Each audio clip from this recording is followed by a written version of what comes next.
All right, so let's get started. Hello and welcome everyone from wherever you are in the world. Thank you for joining us today. My name is James Rice. I'm an affiliate of the Hayek program at the LSE and the host of this lecture. This webinar is part of an ongoing series by the LSE Hayek program, hosted by the Economics Research Institute Steickert at the London School of Economics. The aim of this online series is to explore a range of interdisciplinary topics that are related in some way to the intellectual contributions of economist F.A. Hayek. These include individualism and economic freedom, the nature and future of liberal democracy, social justice and welfare, decision-making under uncertainty, macroeconomic management, the rule of law and justice, and others.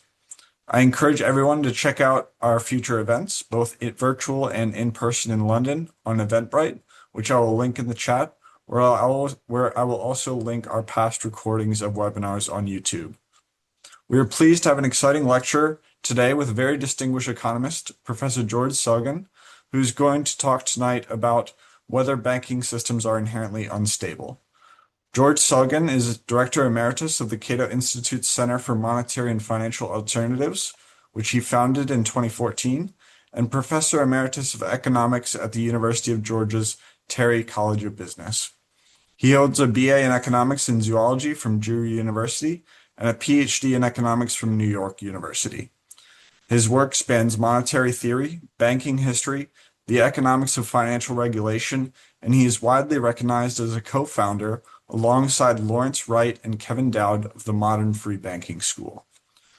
Professor Selgin has authored numerous influential books, including The Theory of Free Banking, which laid the intellectual foundations for competitive note issue, Less Than Zero in 1997, a pioneering case for allowing productivity-driven inflation that helped inspire the post-Great Recession movement for nominal GDP targeting, Good Money in 2008, a fascinating account of how Birmingham button makers privately minted superior coinage during the Industrial Revolution when the Royal Mint failed to keep up with demand.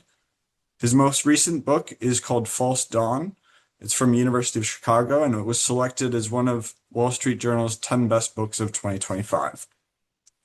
Beyond his formal scholarship, Professor Selgin has been an early and serious voice in the economics of digital currencies, having participated in debates over blockchain technologies and their acceptance by central bank directors. He's also written widely on the banking implications of Bitcoin and stablecoins. Through his career, he has held faculty positions at George Mason, the University of Hong Kong, West Virginia, and he's an honorary professor at Francisco Marroquin University in Guatemala. Professor Selgin will speak for 45 minutes, followed by Q&A lasting approximately 15 to 20 minutes. You may drop your questions over the course of the presentation using the Q&A function at the bottom of your screen. I will collect these questions and begin posing them to our speaker at the end. Please note that this webinar is recorded and will be uploaded on YouTube in the coming days. And now, without further ado, Professor Selgin, please, over to you. Thank you, James. It's a pleasure to have this opportunity to speak to you and to the students who've joined in. And I'm very much looking forward to hearing their questions. Once I try to convince them that the answer to the question I pose, are banking systems inherently unstable, is no. No. The rest of my 45 minutes, of course, I'm going to devote to trying to make that case. I'm going to start with a quick review of the conventional wisdom of banking instability, which of course holds that banking systems are inherently unstable. I'm going to sum it up very, very briefly. It is a view that's been around for a long, long time, but it was most famously formalized back in 1983 by these two fellows, Doug Diamond and Philip Dybvig, who won a Nobel Prize for their work. So this is a highly regarded view of why banking crises happen, why banks fail.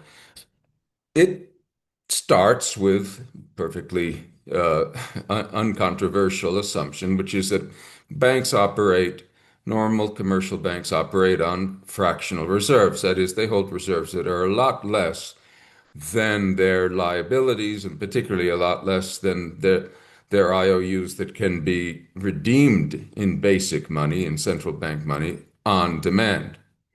Now, this, according to the theory, makes banks inherently unstable because people can have to worry that if enough people withdraw money from any bank, that is, cash in their IOUs, that can make it impossible for the bank to keep its commitments to those who haven't cashed them in.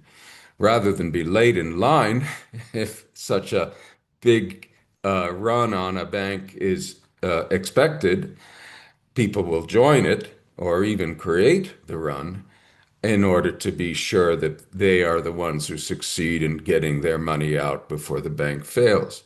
And so, according to this view, banks can fail not because they actually were in trouble because of bad investments, bad management, fraud, what have you, but simply because their customers get nervous, and some of them do, and then they start to run on their banks, and that can inspire others to do the same.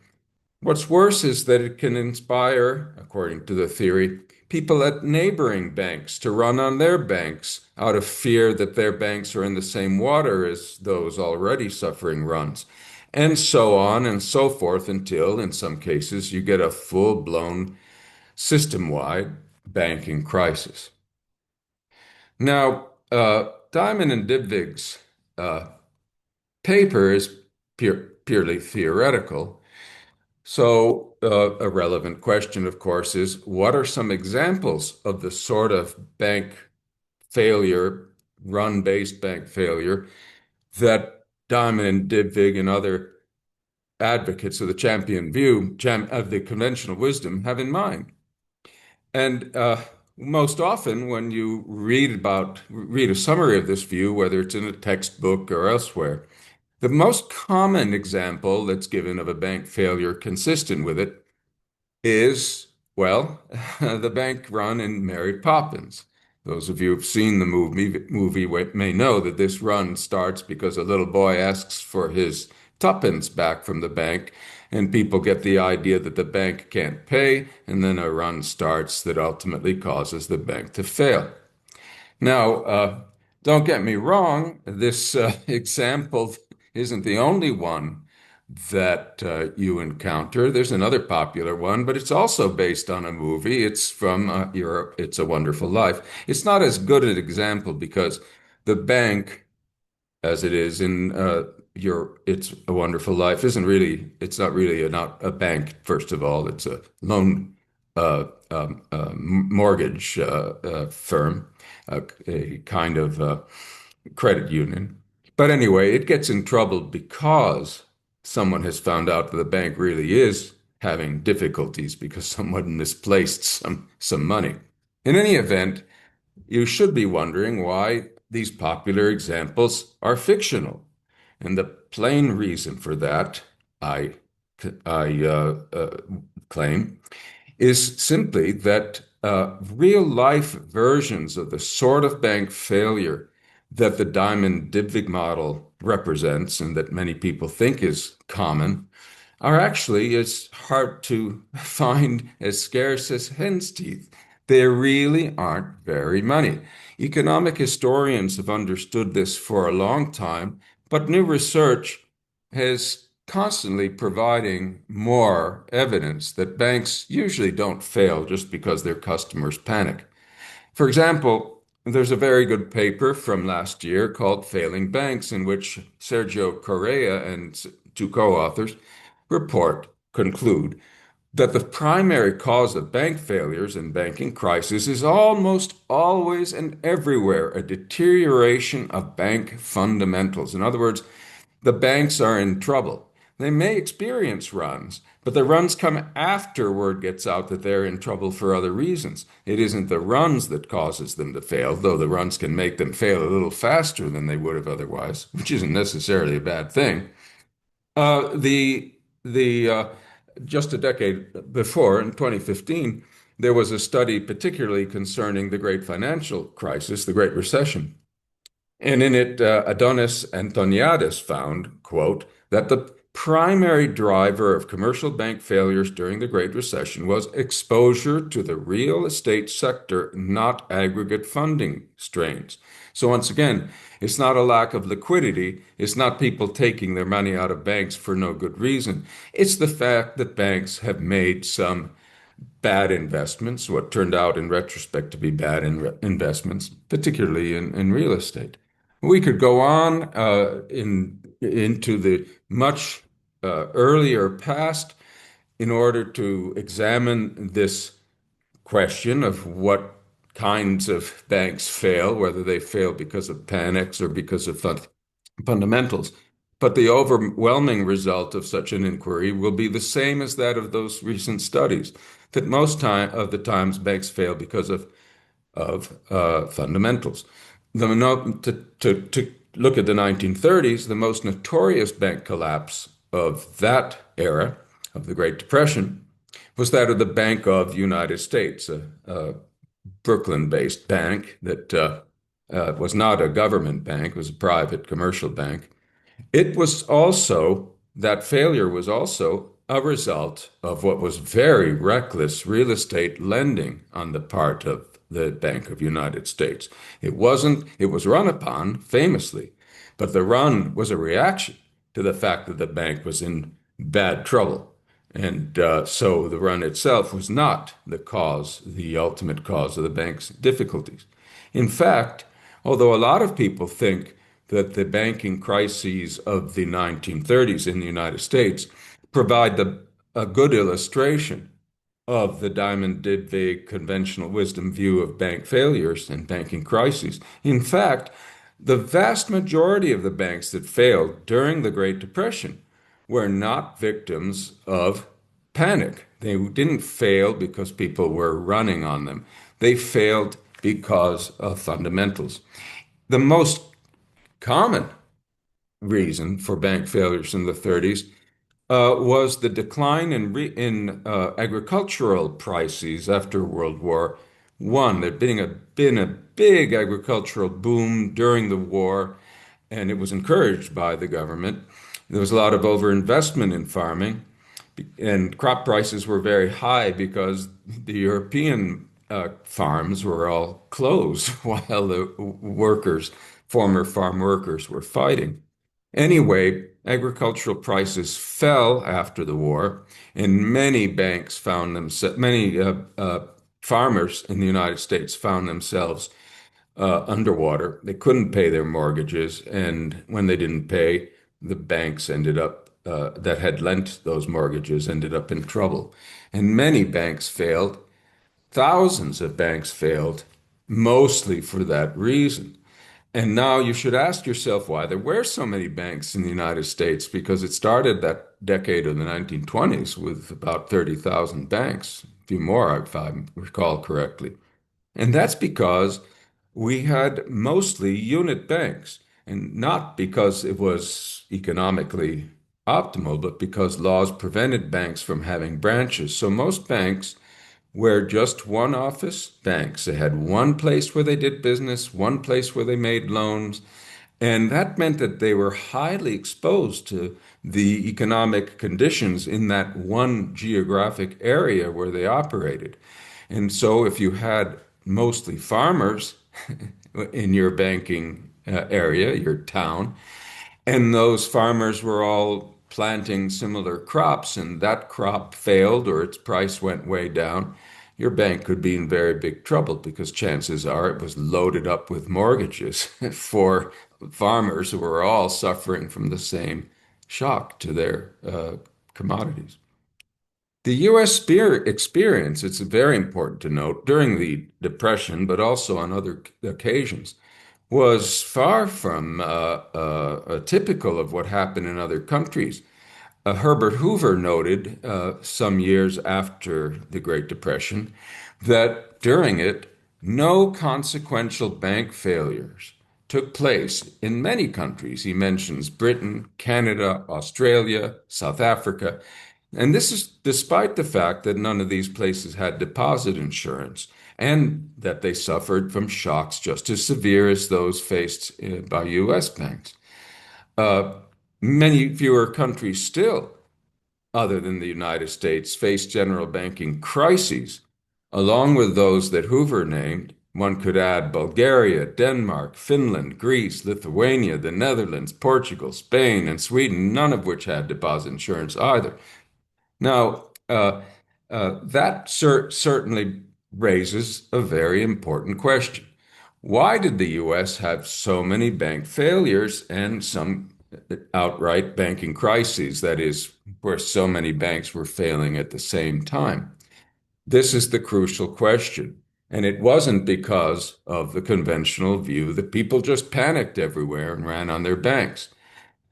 If we want to explain the differential incidence of banking crises in different countries, we have to appeal to something other than sheer panic. This chart that you're looking at now, I know it's a little small. It's one I made a long time ago where, using different sources, I listed or marked years in which different countries, experienced banking crises. And as you can see, the United States heads the list with the most crises. England is second on the list. And then you have a bunch of places that didn't have very many banking crises. This is in the period leading up to the Great Depression, in the years leading up to the Great Depression. Uh, and the other thing to note in the table is that those black squares represent dates in which central banks were established. Now, England had a central bank before the table even begins. So, what this shows is that many of the countries that didn't have very many banking crises didn't even have them when they had no central banks. Canada, Scotland until the 1840s, when it started to restrict its own banks' ability to issue currency. Sweden until 1901, and so on.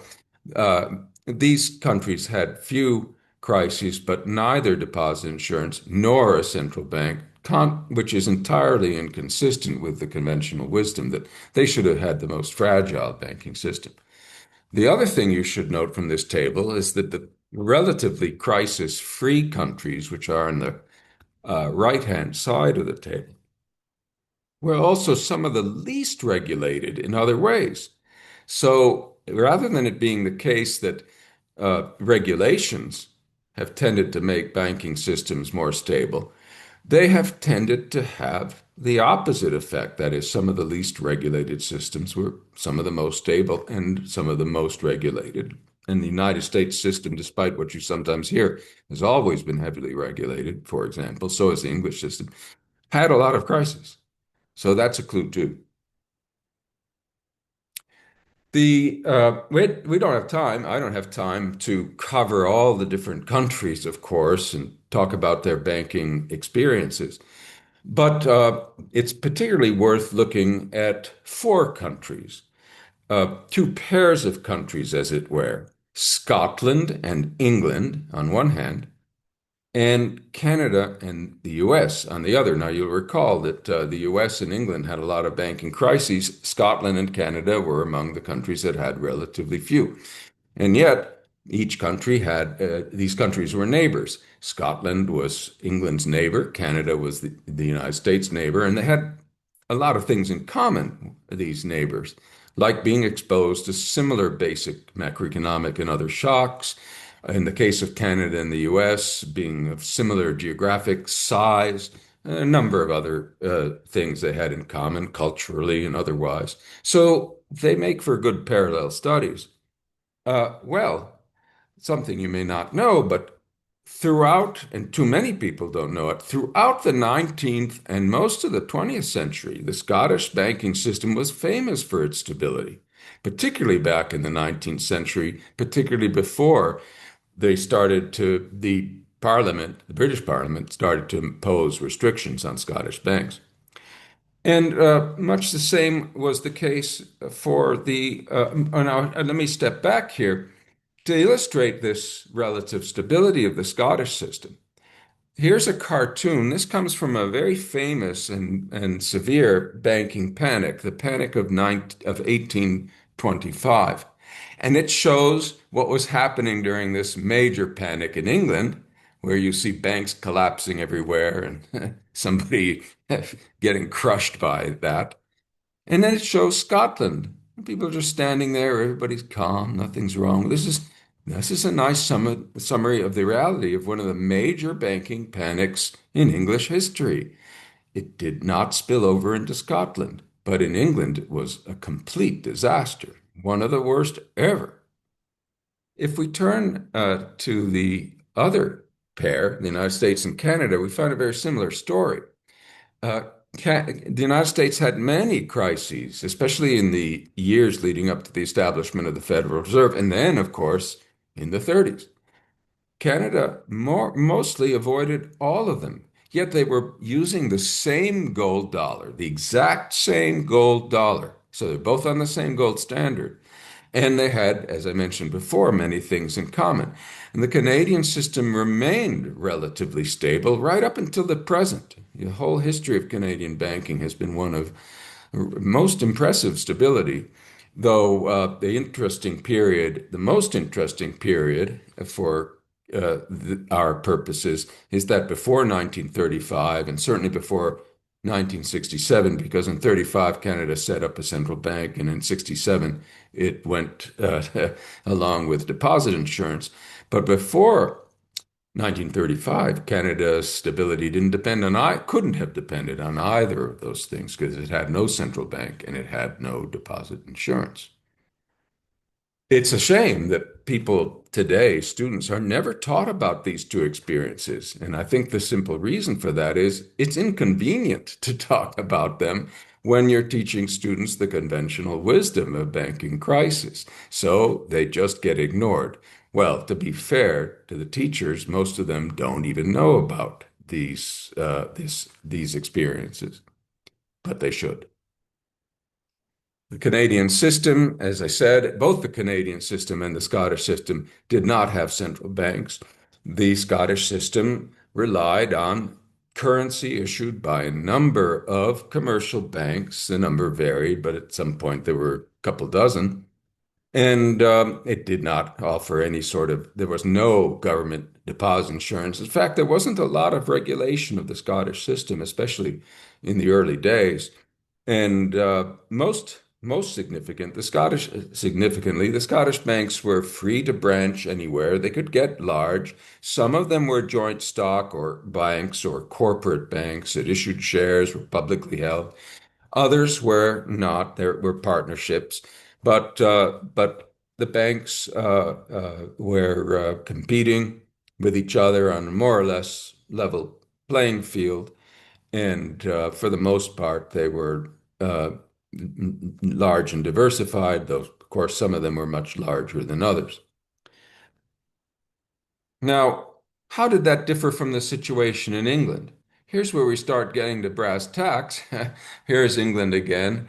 What distinguished the English banking system from the Scottish system, apart from the fact that England had a central bank, the Bank of England, which had been around since 1694?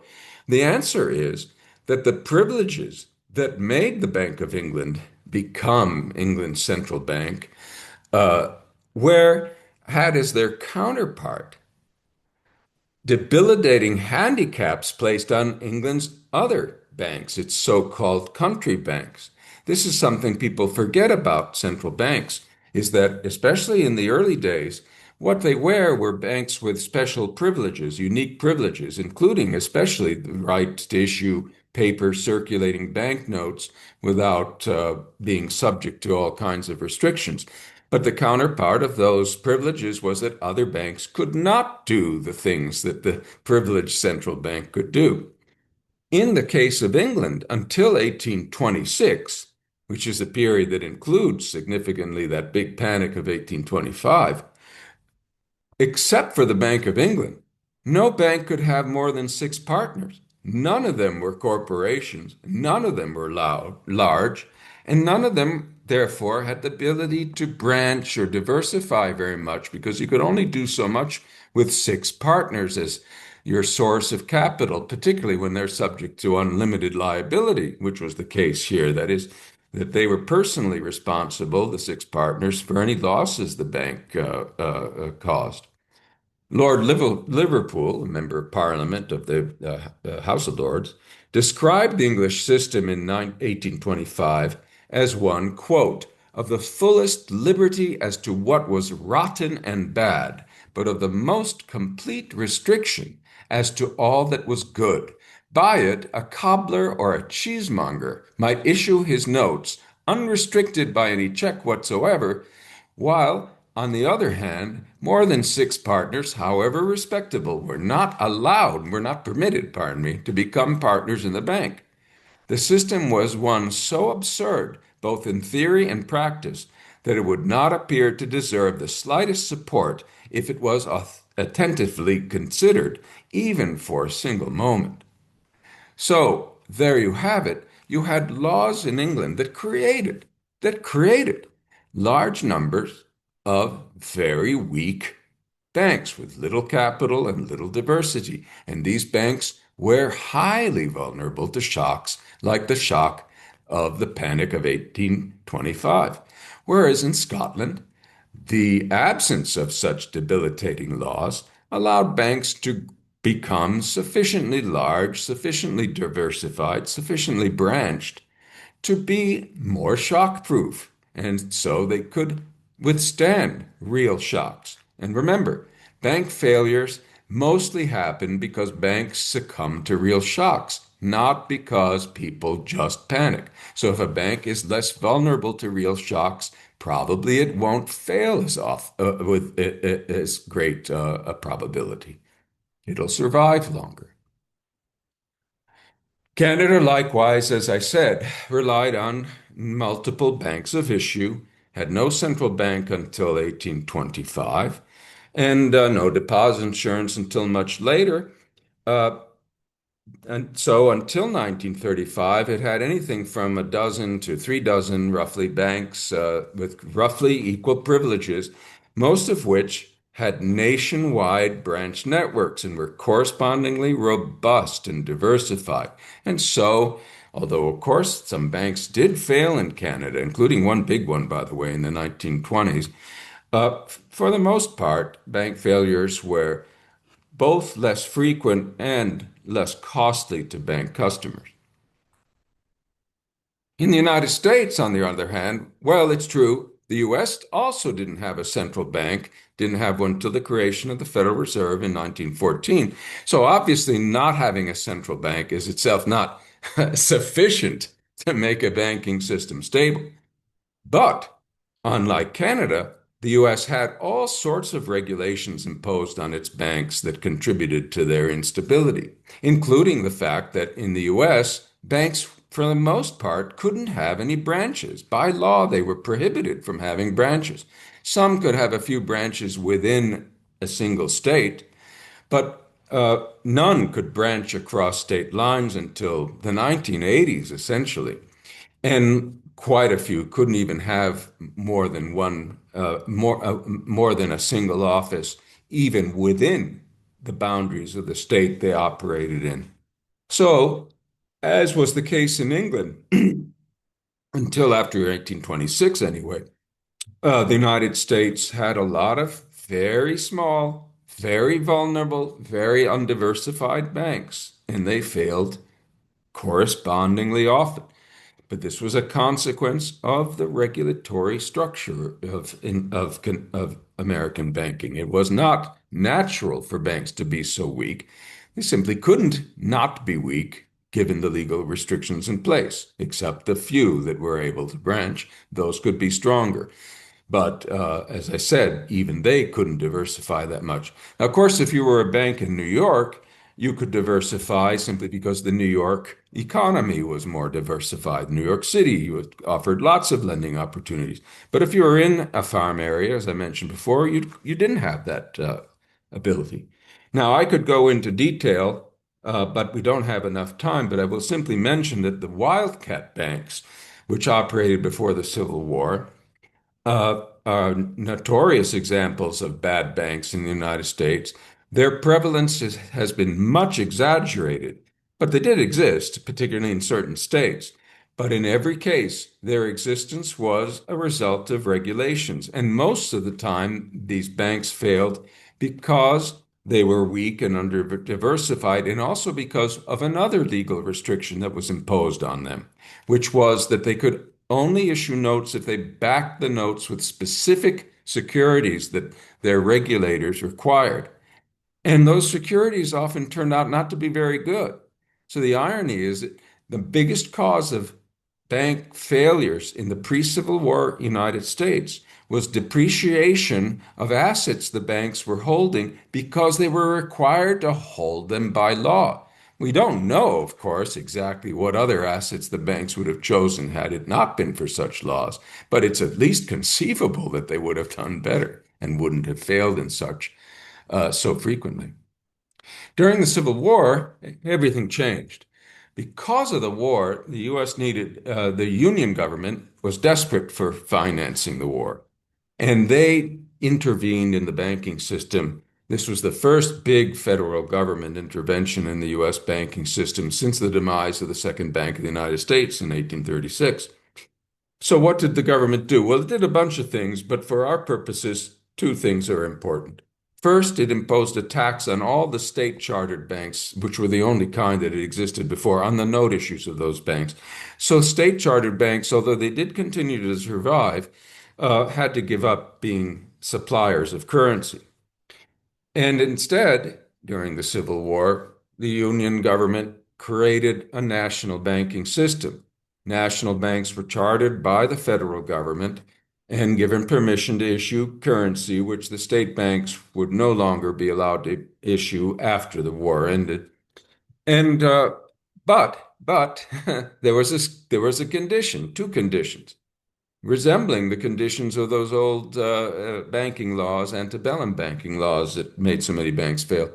First, national banks, for the most part, also could not branch.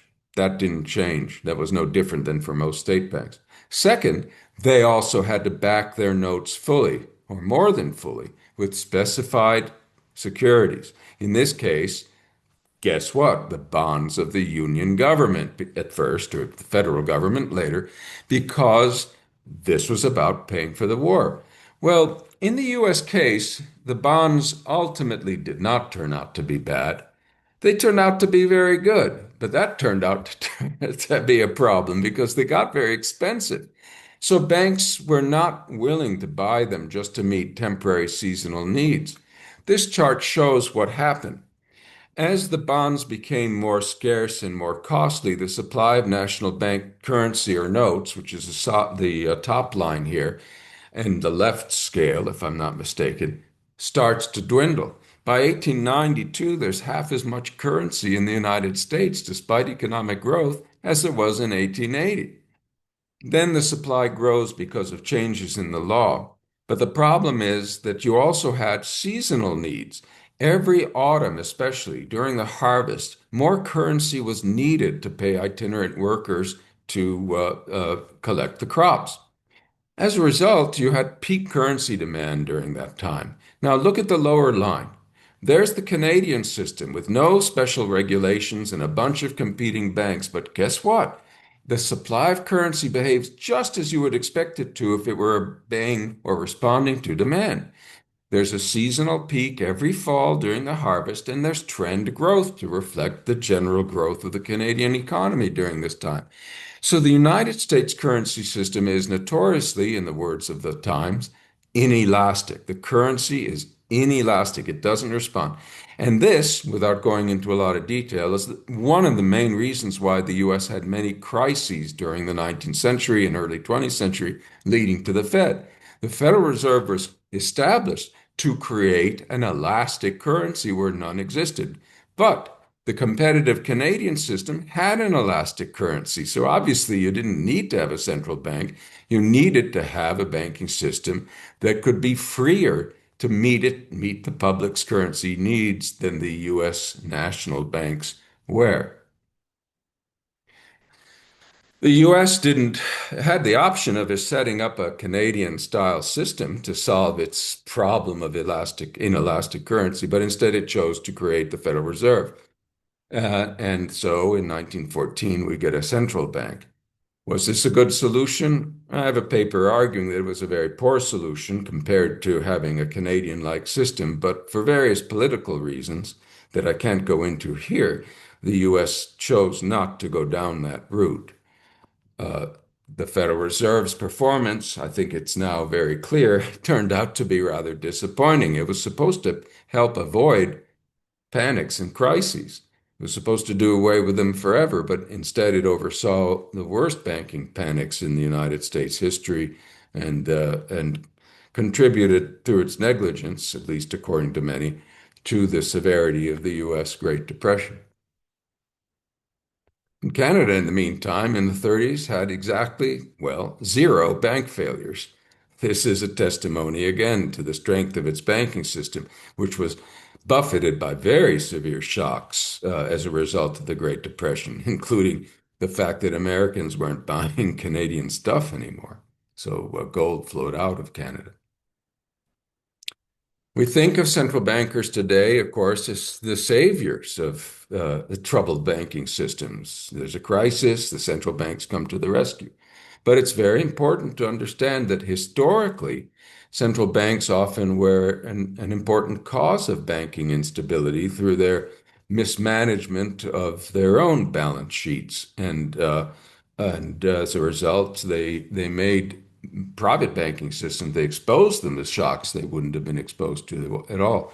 One way to think about this is to remember the play and movie and the book, of course, Oliver Twist, where Oliver goes up to the beetle in the poorhouse and asks for some more oatmeal.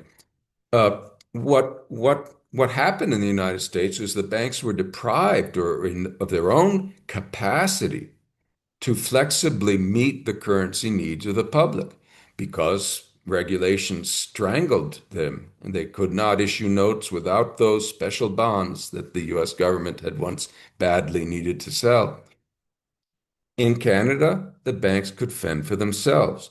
But in the United States, they created the Federal Reserve, which was nothing magic. It was exempt from the laws that restricted note issue by other banks. So the banks had to come to the Fed and say, please, Federal Reserve, may we have some more? That is, may we have some more of your currency because we can't issue more of our own. And that's just what's portrayed as a central bank coming to the rescue. You're coming to the rescue of someone who needs to be rescued because you've got the privileges they don't have. Well, in a private banking system like the Canadian system or the U.S. system, the banks are operating on more or less equal footing, and it's through their competition with one another that they automatically tend to regulate the currency supply in a desirable way. Remember that seesaw motion of the Canadian currency stock that seems to be obeying changes, conforming to secular and seasonal changes in the public's demand for currency. The way that's happening isn't through any central plan. It's that the banks are all regulating each other. And the way that works, in just a very quick summary, is that every day banks are gathering the notes and other liabilities of rival banks, and they send them back to them very aggressively for collection, for payment in gold or other legal tender. And that means that no bank can exaggerate how much it issues. If any Canadian bank were too generous in its lending, it would find more of its items returned to it than it was returning to other banks, and it would be hemorrhaging reserves at some point. It would be losing reserves to the other banks. So the Canadian system was kind of like a chain gang, where every bank is a member of the chain gang.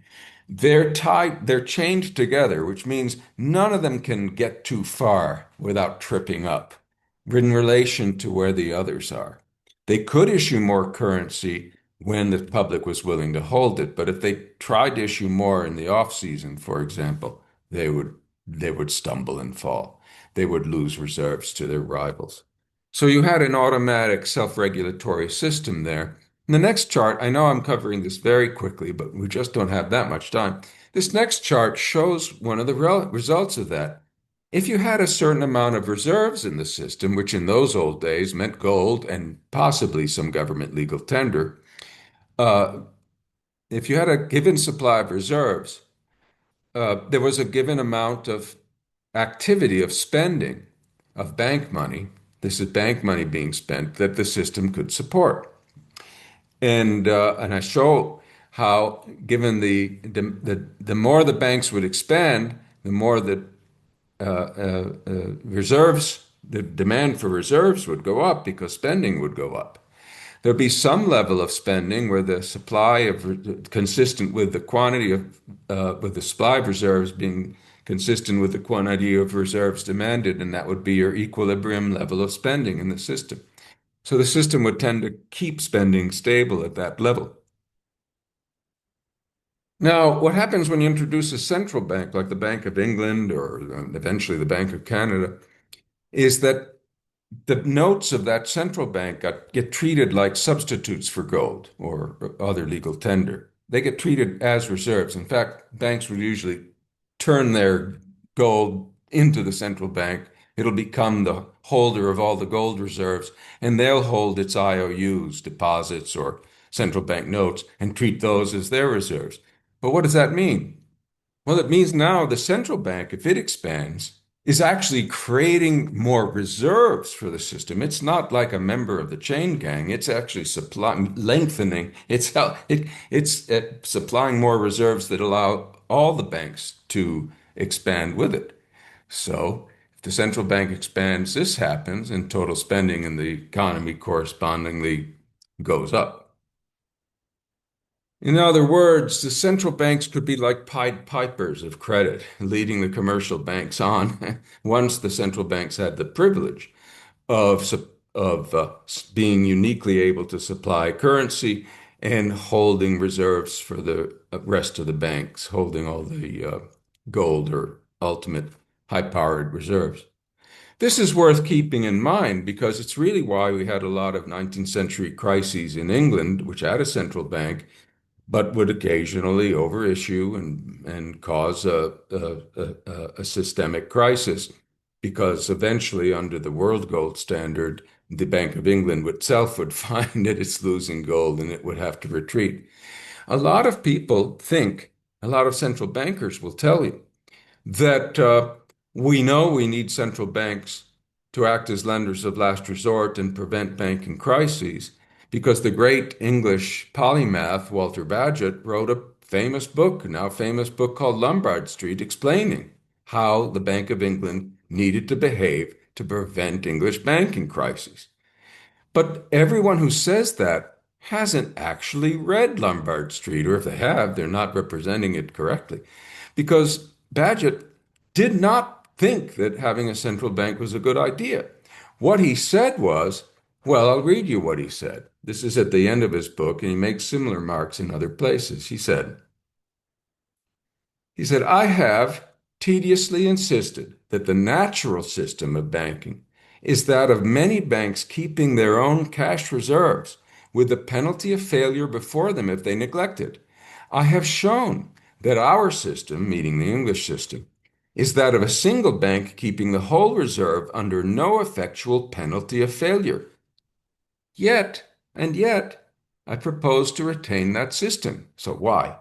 I can only reply, he continues, that I propose to retain this system because I am quite sure that it is of no manner of use proposing to alter it. You might as well or better try to alter the English monarchy and substitute a republic as alter the present constitution of the English money market. So for Bagehot, having a central bank was unfortunate, but if you had one, you wanted it to act as a lender of last resort because it would create crises that would call for it to do so if things weren't to be especially bad. But if you didn't have a central bank yet, by all means avoid creating one. That's what Bagehot's saying.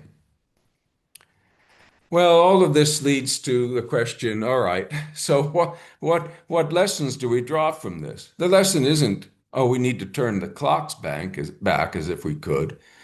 I'm not proposing that we should create a Canadian or that we can create a pre-1935 Canadian type system or a pre-1845 Scottish type system. I'm not even proposing that we could go back to species standards, gold or silver, or get rid of central banks.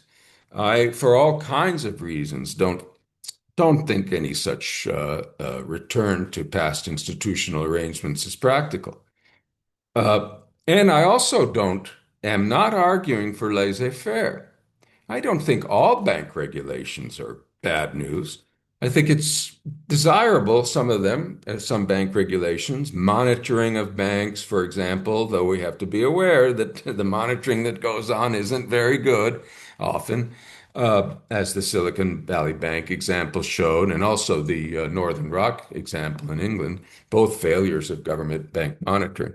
But I'm not arguing that attempts to monitor banks and have them supply regular reports of their conditions of their balance sheet to certain authorities, if not publicly, and so on.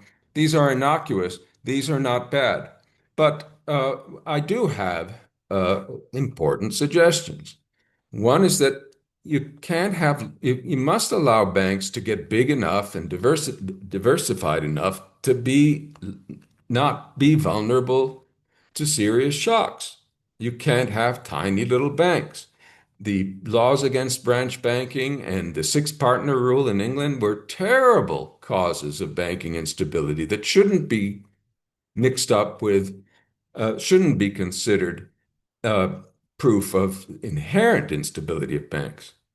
Also, you shouldn't subsidize bigness by promising to bail out big banks. This also leads to trouble, as do other guarantees, government deposit guarantees that create moral hazards.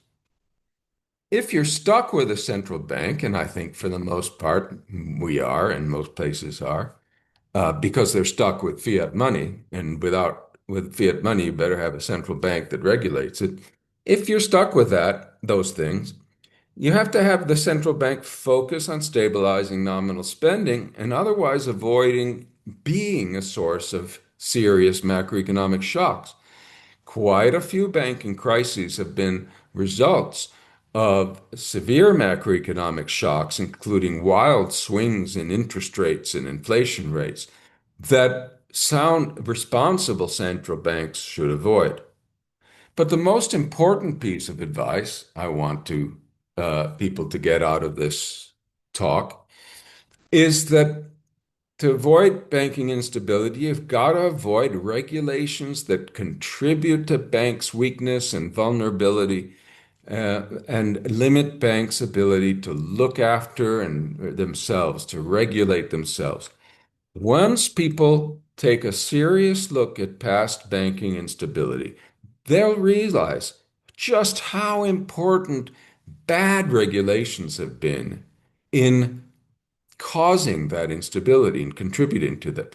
We've got to stop thinking of regulation as something that always makes banking systems more stable, because the historical fact is, whatever is true today, certainly the truth throughout much of history is that banking regulations have more often contributed to instability than contributed to stability. So, finally, one more remark. Yeah, to go full circle, recall those mostly mythical panic-based bank failures?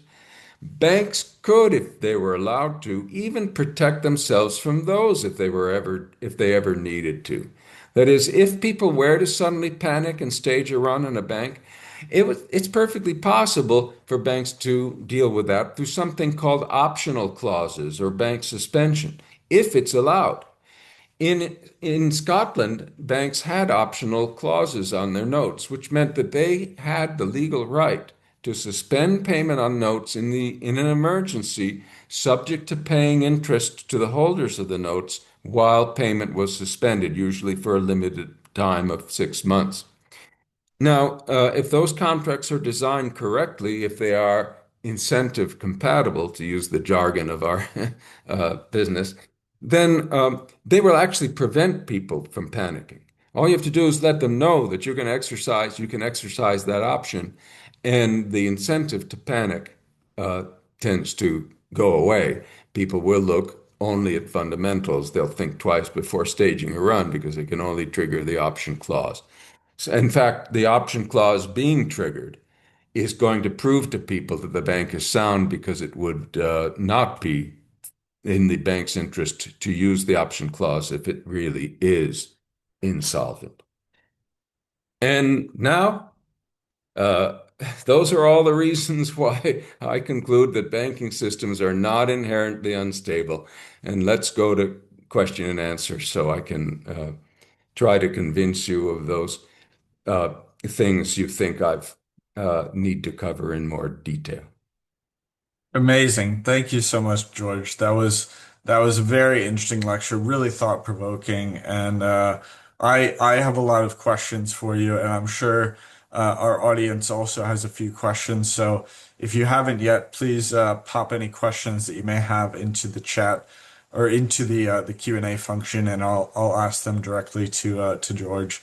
So first, maybe I could ask a question of my own since there are no questions directly from the audience yet. Um, but we've been talking about like how constraints and regulations lead to additional instability. But what I want to ask is primarily about the criteria for which markets function effectively in the banking system. And I think that deals with this idea that financial institutions should be subject to some forms or constraints that enable or limit in some opposite sense their ability to engage in economic transactions with some degree of freedom. So I wonder if you would agree with that statement. And I'm I not wonder, sure. I didn't quite follow, James. What exactly was the claim? yeah, so I wonder whether constraints on economic freedom within the banking system lead to more instability. So economic freedom, you can think of this general term as the ability to engage in transactions both with between different banks and between banks and their customers. Well, I've tried to say that indeed many crises, many bank failures have been uh, a result of interference with freedom in banking. They have been a result of the interference with banks' right to set up branches. They've been a result of banks' inability to have more than six partners, to be corporations. They've been a result of banks' inability to issue notes except on certain assets, or in some cases, under any terms. They've been a result of portfolio requirements that turned out to be debilitating, often designed to enrich the sellers of particular assets, including governments. They've been victims. They have failed because of interest rate controls. They have failed because of macroeconomic instability that was itself a result of bad fiat money management. So there are all kinds of things. Not all of these are restrictions of bankers' freedom, but many of them are that have been a cause of banking instability. And as I said, I think that they have been a major cause, not an incidental cause, because as the evidence shows, there have been banking systems that have been relatively stable. And those systems uh, were relatively stable because they weren't interfered with in these harmful ways. None of them have been utterly free of failures. Some failures are a part of any market industry. Some failures.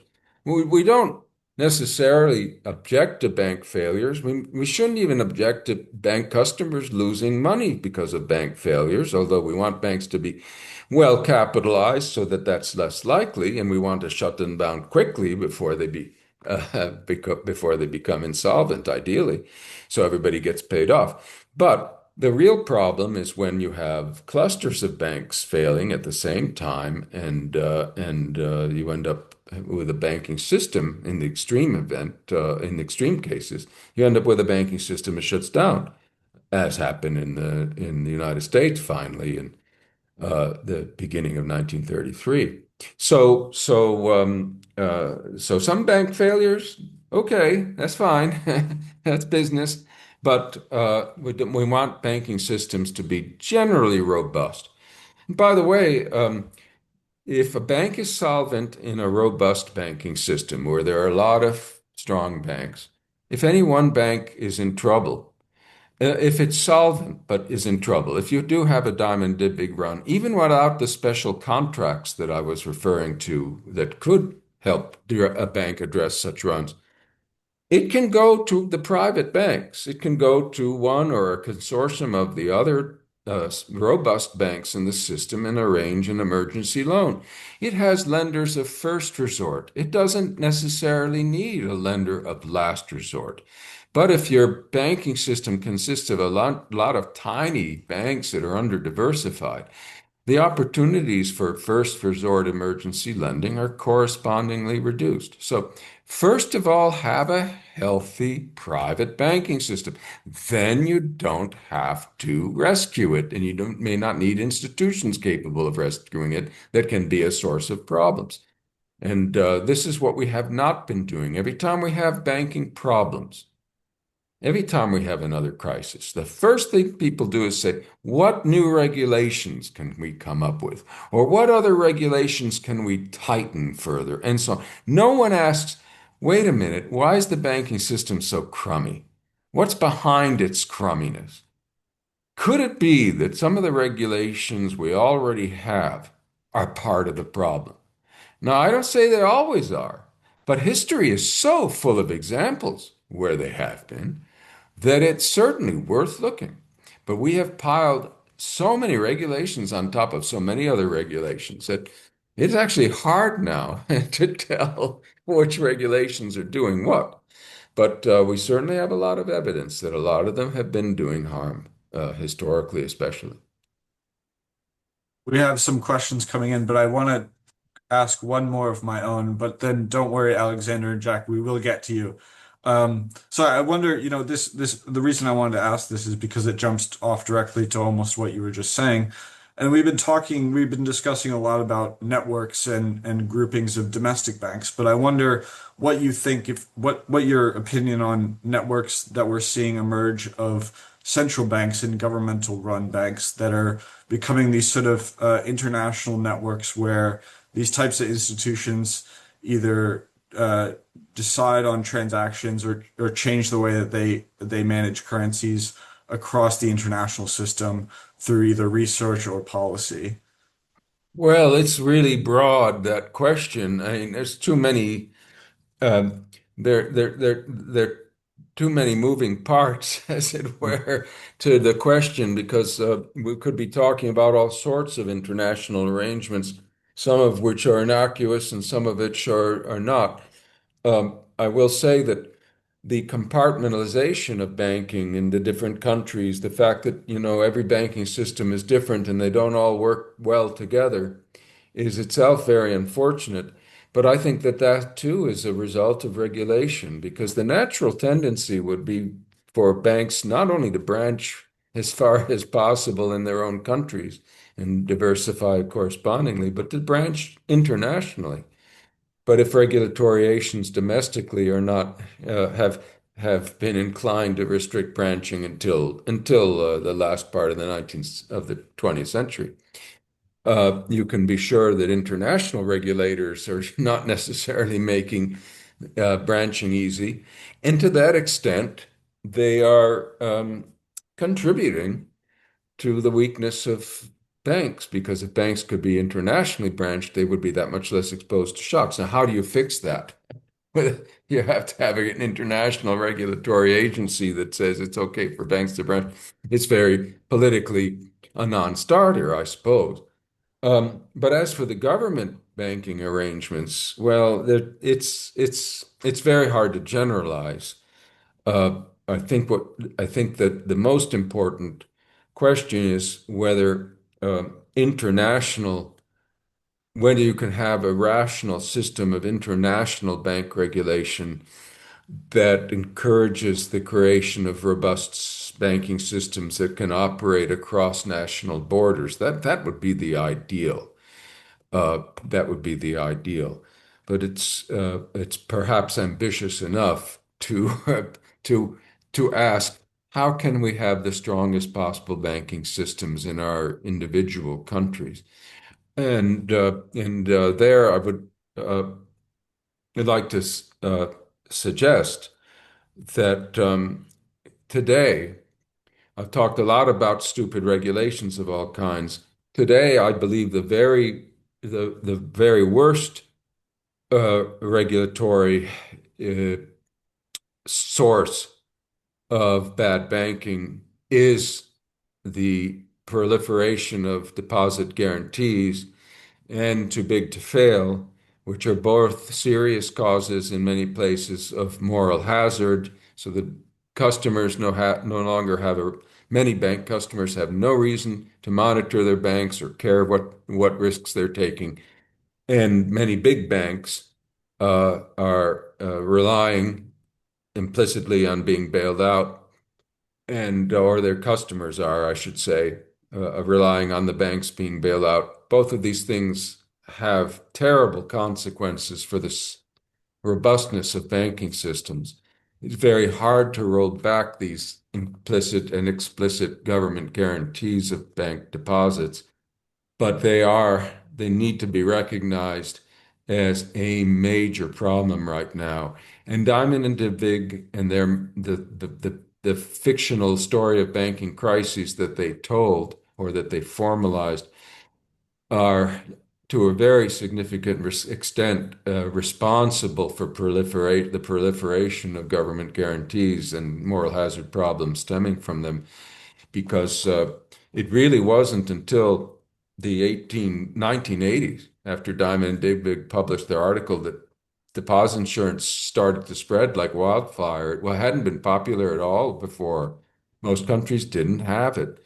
But the idea got loose that, oh, you have to have it because Diamond and Dybvig said your banking system's going to fail if you don't, even though we had tons of history suggesting, no, that doesn't necessarily happen. So I don't know how you look that problem, but as long as you have moral hazard, uh, it's hard to have the kind of robust banking system that I think we could have. Thank you, and thank you for taking my question and running with it. Um, so I have a question here from Alexander Tanner, and he asks, do you think fractional reserve banking survives in a purely free market banking setup? I know it does. We have the evidence. The evidence is all over the place. I spoke of several banking systems. There were all the banking systems that I mentioned and that were in the tables. They're all fractional reserve. In fact, you have to look very hard for anything but a fractional reserve bank historically. And the few exceptions you find usually were state subsidized. They were not products of the free market at all. And so fractional reserve banking is the norm in free markets. And that's because it can be perfectly stable. It's evolutionarily not a failure at all. Let's not forget that even with all the stupid regulations and other things I've been complaining about, that most banks don't fail. Most fractional reserve banks don't fail. And so even if you're taking a risk, which today most people aren't, but even if you're taking a risk with a bank that might fail and where you might lose your money, it's not necessarily a bad bet. And historically, it hasn't been a bad bet because you're getting something out of that. You're getting the interest, you're getting the services. You can't reproduce these things with 100% reserve banking. So 100% reserve banking itself, as I say, not only hasn't existed much, but has never existed except with state interference making it exist, and by ruling out alternatives. That's what happened with the few cases that we know of. And in the most famous case, the Bank of Amsterdam notoriously didn't stick to 100% reserves for very long. It was only for a short part of its history, and it was being subsidized.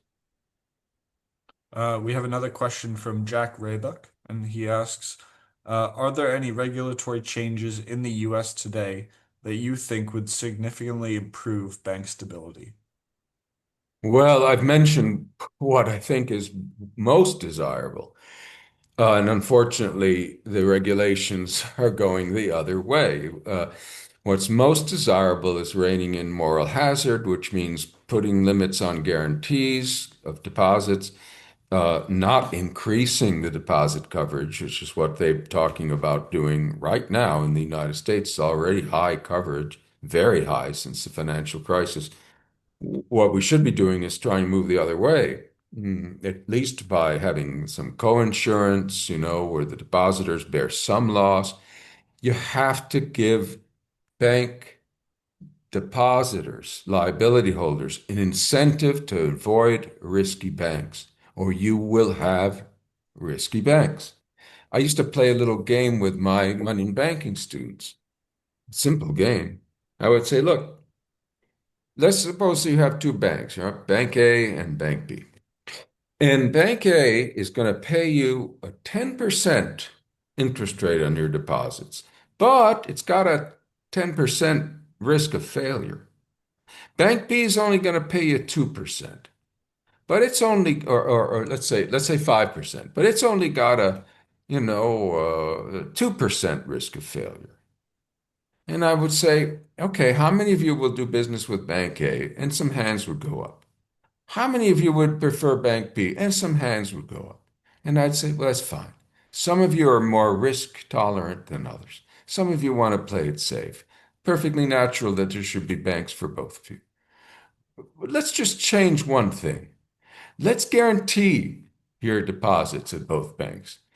And let's guarantee them the way they're usually guaranteed in actual deposit systems.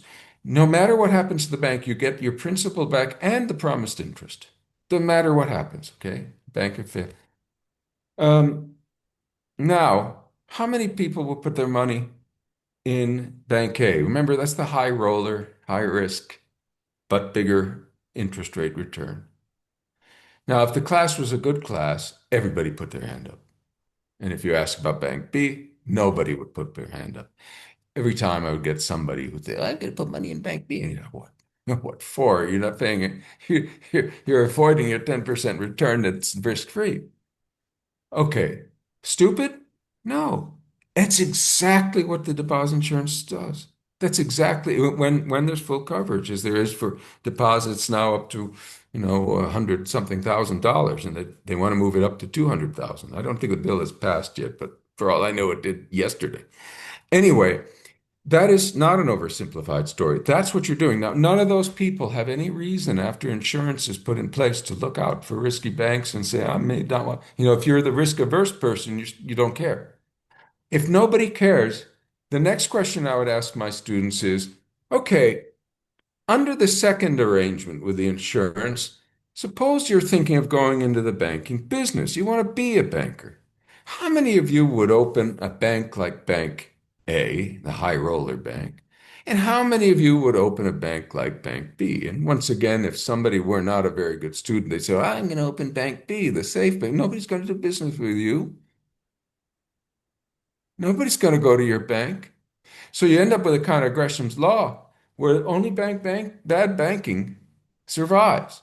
Now, the only reason that illustration isn't absolutely, correct is that in the United States, deposit limits exist. Most of the time, people can get around them because you can have deposits in different banks and they're all insured, so you spread your money out. But at least in principle, there's still some people, and some businesses especially, that can't get deposit insurance, but they put their money in the biggest banks, and then those banks they hope are too big to fail. So in a way, they're guaranteed too. Where does the discipline come from then? Where does the monitoring come from? Now, even if all your other regulations are wise, you're not debilitating banks in other ways. And the banks, they have incentive. You've incentivized them to chase after risky investments so they can offer high returns. knowing that their customers are not concerned about the risk, but are concerned about the returns. They're going to go to the bank that says, if a bank says 11%, they're going to go to the 11% bank. If another one says 12%, then they're going to go to the 12% bank. This is crazy. How do you fix it? I don't know. Because politically, it's very hard to take away the promises, the guarantees once you've established them. It's very bad. By the way, Roosevelt, who signed the legislation creating the FDIC, made all these arguments. He was completely opposed to it, but he finally signed it to get the rest of the legislation that deposit insurance was part of through. But he was opposed to it for good reasons. Anyway, got to fix that. Yeah, very interesting. Wow, thank you. We have a couple more questions. Um, we have a question from Vincent Pisser. He asks, very interesting presentation. There seems to be an interplay between market structure versus regulatory environment, Mhm. where the competitive environment implies central regulation versus an oligopolistic environment being differently slash more lightly regulated. The question is, how do you differentiate market structure impact versus regulatory impact? Right. So Uh, what's being called competitive here? I think competitive here is being used to mean lots of little banks, atomistic competition. I don't think that's a very good use of the term competitive. In fact, in the days when the United States had 30,000 banks, remember, most of them had little local monopolies because no banks could enter their territory. Whereas when you had a few dozen banks nationally branched, as in Canada, if you call that an you can call it an oligopoly, and some people did, but the fact is that all the markets are contestable because any bank could enter any city, any town, and open a branch. So, and there might be several branches of several banks in even a small town. There were. So, which is the competitive system, really? If you're Hayekian, and we're going to be Hayekians here, darn it, then you believe that what matters is the contestability of the market. So the real competition is there's somebody who can compete with you wherever you are and give you a hard time if you don't produce good stuff. So I think the Canadian system was a competitive system. Now, there's a big caveat to that. The Scottish system was actually even more competitive, and the caveat for the Canadian case is they limited entry. You had to get a charter to open a bank. And they got stricter and stricter with those charters. And that's why they were down to actually 11 banks after the failure of the home bank in 1923, down to 11 banks. And that was no good because now at some point, you're moving towards real oligopoly, which is not competitive because you don't have enough banks that are competing. And that was happening in Canada, but it was a result of overly strict policy of granting charters. The Scottish system was better in this sense because they didn't have that. You didn't have any need for a special charter, except if you wanted to be a joint stock bank. But to be a regular provincial banking company, then you could enter freely. So we want competitive free entry, which is Hayek's ideal of competition. And that way, uh, uh, if history is any guide, you'll have a sufficient number of banks to have truly contestable markets. But you do not want atomitic competition uh, where you have banks that are numerous but not really free to enter any market. I hope that helps answer the question. Yeah, I think it does. I think Jack has another question, and hopefully I'm interpreting the question correctly, but he asks, given that someone is in a country that already has a central bank and where rewinding the clock isn't practical, what do you think uh, would happen if there's demand for insured deposits? Maybe if there is not demand for insured deposits, would lower yielding Fed type services provide that? Or even if it comes from the Federal Reserve, does it create the same problems? So it's hard to answer this counterfactual because of course it depends on on what the alternatives are that the private sector is offering. As I was mentioning in connection with 100% reserve banking, we know that historically people were willing to accept some risk, that they didn't need deposit insurance because it had always been legal to set up a 100% reserve bank. There are no laws against 100% reserve banking. Only the fans of 100% reserve banking like to pretend that there have been, but there never have been. And so people would rather have some return, even if it means have more return, even if it means accepting more risk. Now, you could have a segment of the market that wants safe banking, as I mentioned in my example before, but there are a lot of alternatives to insurance for providing it that don't necessarily involve going to 100% reserves, which if you have 100% reserves, there are a lot of services you're not going to share. A safe bank can invest in very safe securities. There were banks in the 19th century in the United States that held nothing but US government securities and advertised the fact. This was later in the 19th century when those securities were really sound. And so there are lots of ways for the marketplace to cater to your safety-seeking customers. Insurance is a very complicated way to solve that problem. People have discussed private insurance and whether it's practical or not. Um, and there have been some schemes that have been tried, but it's probably not the best way to satisfy demand for very, very safe banking services. It may not be the most convenient way.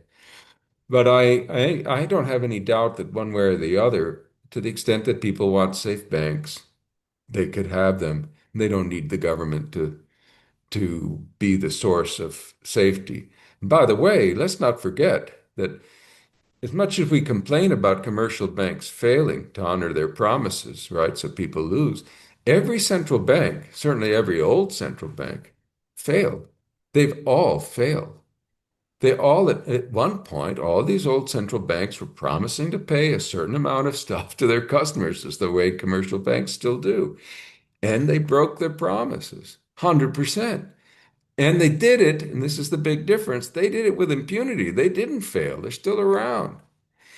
So, the idea that the government supplies you with bank-safe banking is really just misconstruing the fact that a bank that fails and turns into a fiat money issuing institution can't fail anymore because it already did. It's like a permanent zombie bank, if you know what I mean.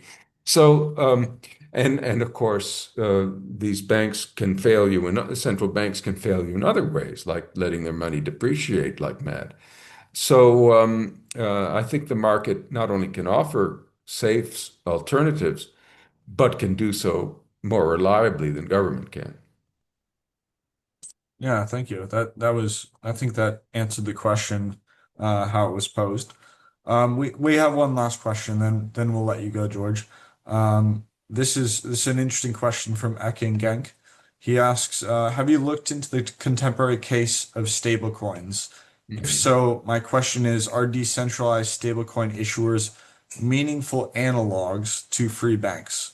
He goes on to say some combine gold-backed convertibility, private issuance, and active credit creation simultaneously, yet they lack the institutional scaffolding of your historical cases, like clearinghouses, Mhm. correspondent relationships.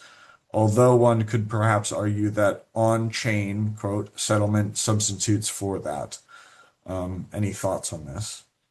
Yes, I have a paper I wrote while I was still at Cato. I have to try to remember the name. But it is about stable coins, and it's recommending a particular approach that's now gaining a lot of popularity among policymakers who don't cite the paper, but never mind.